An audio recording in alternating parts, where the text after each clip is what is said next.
CNN's Bryn Gingras is live outside the courthouse on Long Island. Bryn, what are you hearing?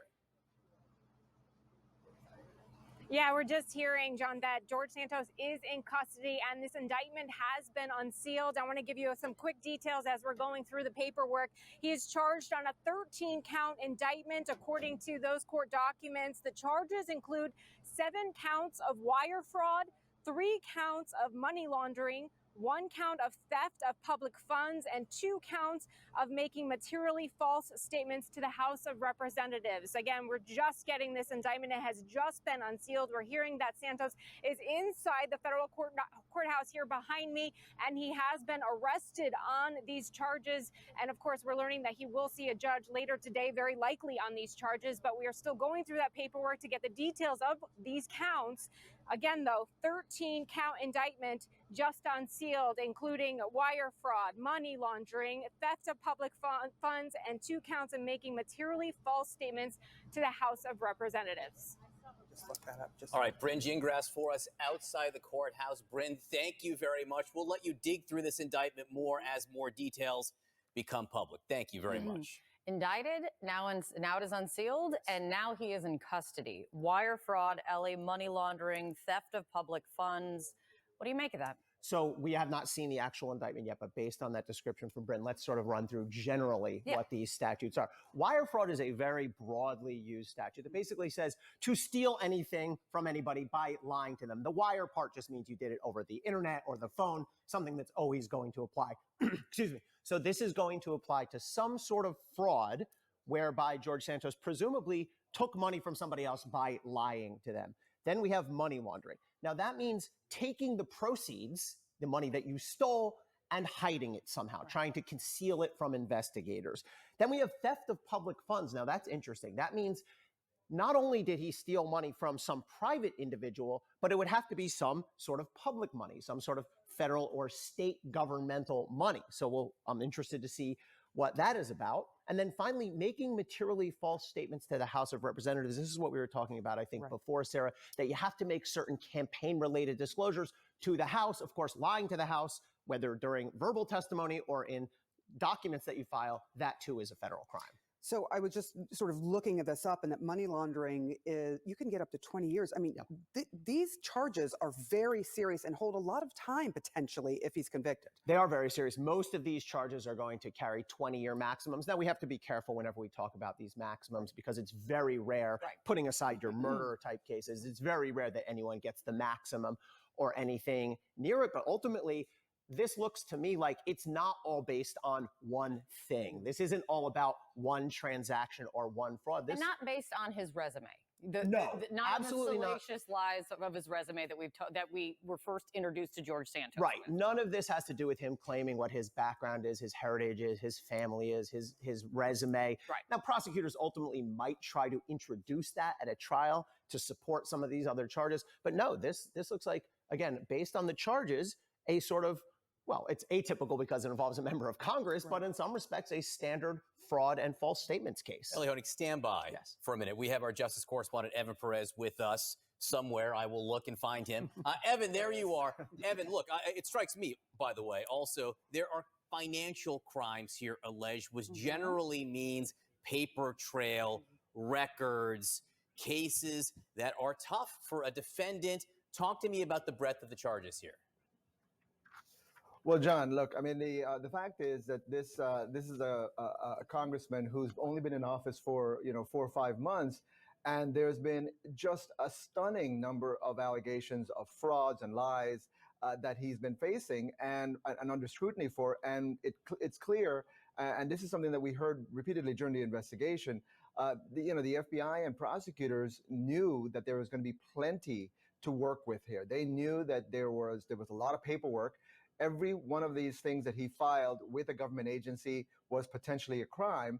And the fact that it took this long, I think some members of Congress yesterday were remarking that I'm surprised it took this long. Well, part of the reason was that they kept finding new things to investigate. And again, what you see here in this indictment is just the basics that what the Justice Department, what the FBI really, it's their bread and butter, which is to look at some of the financial statements that he's made, some of the things that he did to raise money, according to the indictment, which were fraudulent. And so those are the things that, as you pointed out, are very difficult for a defendant to defend themselves against, because either you filed the paperwork and it was false, or you didn't. And we know you filed it because we have it. So that's part of the problem here for the congressman.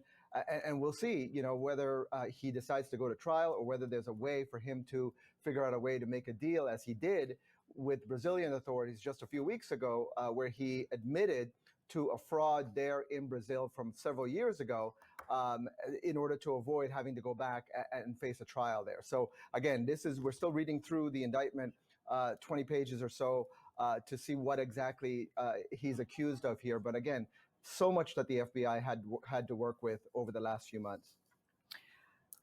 Evan, stick with us if you will. I want to go to Caitlin Polance as well. Caitlin's joining us in Washington. Caitlin, talk to us a little bit more about one of the big questions all along has been also violations of campaign finance laws. What are you picking up on that? Right. Well, this is a really meaty indictment. I'm still going through it. But even at the top, whenever you're looking at it, the thing that jumps out is that the federal prosecutors were able to discover political contributions that did not go to George Santos's political candidacy. So they say in this indictment that September and October in 2022, so not that long ago, he was taking in money that was supposed to be used to his candidacy into a company, but that was a false pretense. Instead, it was going to things like luxury designer clothing and credit card payments for personal expenses. He was soliciting it for personal expenses. And so that's a pretty meaty charge on its own. There are other violations here related to his political life. There are campaign finance violations that are outlined here. There are also violations relating to what he was telling the House about his own employment, about the money he had. But even that, we don't get a lot of more specifics than the luxury designer clothing credit card payment detail here in this indictment. But it really is on its own just an astonishing thing that he was taking in money from political donors, and it was going to, not that, it was going to benefit George Santos himself, apparently, based on what we're reading so far. Caitlin Polance, keep reading. You've got the paper copy right now. Please dig in more. Fill us in when you get this new information. Ellie Honig, based on what you just heard from Caitlin Polance, what gives? Yeah, so that's really interesting. So the idea here is the fraud is he said, okay, people who support me politically, donate to my campaign and I will use it to buy yard signs and ads and win a seat in Congress. Instead, according to Caitlin's reading of the indictment, he basically pocketed that money and he used it for his own personal expenses, which you cannot do. And this is after he's under scrutiny. This isn't pre-election. This is after he was already under scrutiny, according to what Caitlin just said, October, September of 2022. 2022 is right. That just happened. Yeah. So that's, he was up for election in, I guess, November of 2022. So it would have absolutely overlapped with the election itself. This is, I hesitate to use this term, but I can't think of one better on the moment. This is JV stuff when you're raising money in a campaign. The one thing you know when you raise money for a campaign is you can't spend campaign money on personal stuff. Yeah, it's remarkably, in some sense, unsophisticated. I mean, we've seen politicians over the years sort of in more sophisticated ways launder money. Maybe that'll come into play here, but use it in ways where maybe it's arguable. Is this a campaign expense? Is this a personal expense? But the things that Caitlin just laid out that are laid out in the indictment are seemingly undoubtedly personal expenses. So if prosecutors can prove that, and by the way, prosecutors are going to be very careful before they bring a charge against a sitting member of Congress. So if they can prove that, then that'll make out the wire fraud claims. And you made the point that this has happened fairly fast. So the evidence, they have to have it in order to go forward with this. Obviously,